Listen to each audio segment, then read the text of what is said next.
یہ وضو کا طریقہ سن لیں ذرا ایک دفعہ. وضو کا جو طریقہ ہے نا, لوگ کیا کرتے ہیں عجیب, نارملی تو سب صحیح کر رہے ہوتے ہیں لیکن جو صحیح سنت طریقہ اس کو فالو نہیں کرتے. طریقہ یہ کہ آپ نے ہاتھ دھونے کے بعد بائیں ہاتھ سے نلکا کھولا, سیدھے ہاتھ میں کیا لیا, پانی لے کے نلکے کو فوراً کیا کر دیا, چلو میں پانی لے کے. لوگ سمجھتے ہیں نلکا کھولنا تو سنت ہے, بند کرنا سنت نہیں ہے. تو کلی تو سیدھے ہاتھ سے کرنی ہے نا, تو الٹے ہاتھ سے آپ کیا کر دیں گے, نلکا بند. کیونکہ نبی صلی اللہ علیہ وسلم جب لوٹے سے پانی نکالتے تھے تو چلو میں پانی لے کے لوٹے کو سیدھا کر دیتے تھے. یہ نہیں کرتے تھے کہ لوٹے سے لوٹا اسی کیفیت میں اور پانی بہتا چلا جا رہا ہے.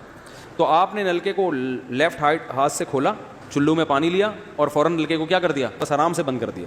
یہ لیا آپ نے, منہ میں کلی کی, مسواک کی, مسواک نہیں ہے تو انگلی سے دانت صاف کیے, غرارہ بھی کیا اگر روزہ نہیں ہے, ٹھیک ہے. پھر نلکا کھولا, پھر بند کیا, پھر کلی, اس طرح. پھر نلکا کھول کے دائیں ہاتھ میں پانی لیا, ناک میں نرم حصے تک پانی پہنچا کے اچھی طرح ناک کو صاف. اور نلکا پہلے وہ ویسے ہی بند ہو چکا ہے, اب ناک کو اچھی طرح صاف کریں سامنے والے کا خیال کر کے. پھر نلکا کھولا, دوبارہ پانی لیا, پھر اسی طرح ناک میں بولو بھائی ڈالا, اور نلکا اسی وقت جب چلو میں پانی بھر گیا نلکا اسی وقت کیا کر دیا. اللہ نے 2 ہاتھ اسی لیے دیے ہیں کہ اس سے نلکا بند کیا جائے اور اس سے کیا کیا جائے, کھولا جائے. پھر یوں کیا, پھر 3 دفعہ, 6 چلو پانی خرچ ہوا نا.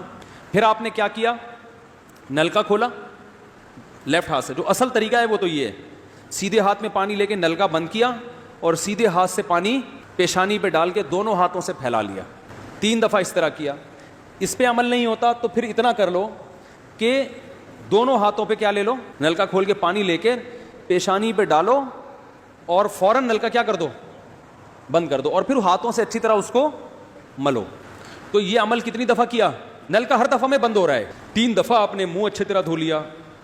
داڑھی ہے تو اس میں کیا کر لیا, بڑی داڑھی ہے, میری داڑھی ایسی میں تو چلو سے پوری داڑھی دھو لیتا ہوں, چھوٹی سی داڑھی ہے, داڑھی میں خلال کر لیا آپ نے. اس کے بعد آپ نے بازو کیسے دھونے ہیں, بازو دھونے کا بھی یہ طریقہ ہے. لیفٹ ہاتھ سے چلو میں پانی لیا, جب سیدھے ہاتھ میں پانی آئے گا تو یوں کیا. قرآن میں کیا ہے, اپنے ہاتھوں کو کوہنیوں تک دھو. بتا دیا دھونے کا عمل ہاتھ سے شروع ہوگا, ختم کہاں ہوگا, پانی یوں نہیں بہانا, اس طرح بہانا ہے پانی, یہاں سے یوں جائے.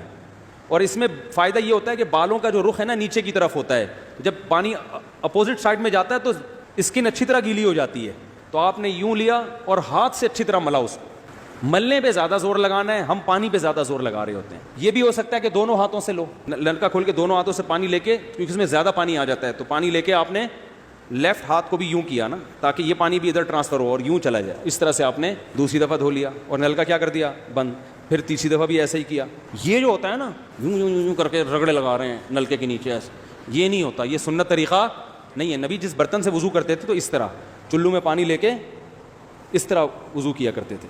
تو اب پھر لیفٹ میں بھی ایسے ہی ہے, لیفٹ میں پانی ڈالا اور سیدھے ہاتھ سے سہارا لے کے کیا کیا, دونوں ہاتھوں کا پانی ادھر آ جائے گا, اچھی طرح مسلم کونیوں تک پہنچ جاتا ہے. اس کے بعد آپ نے کیا کیا, سر کے بالوں کا مسا. سر کے بالوں میں جو یہ ہے یہ طریقہ کچھ بھی نہیں ہے, کہیں بھی ثابت نہیں ہے.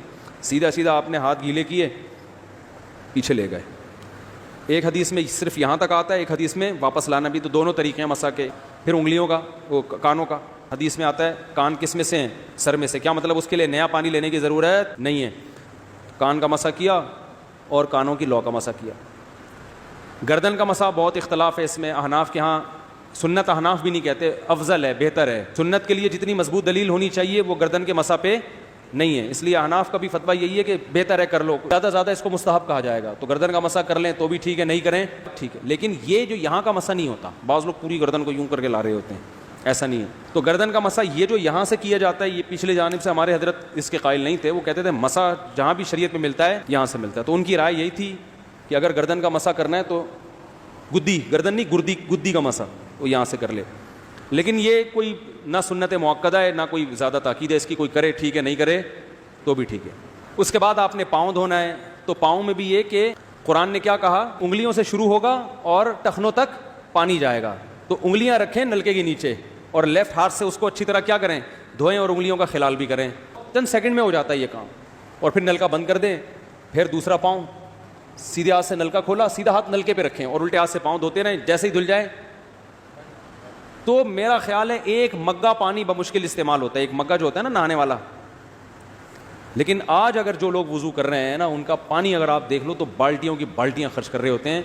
اور معذرت کے ساتھ کم بختوں کا وضو پھر بھی نہیں ہوتا, پھر بھی ان کو شک ہوتا ہے کہیں کوئی جگہ خشک نہ رہ گئی ہو. تو وہمی نہ بنے, اس طریقے سے وضو کریں, یہ سنت طریقہ ہے.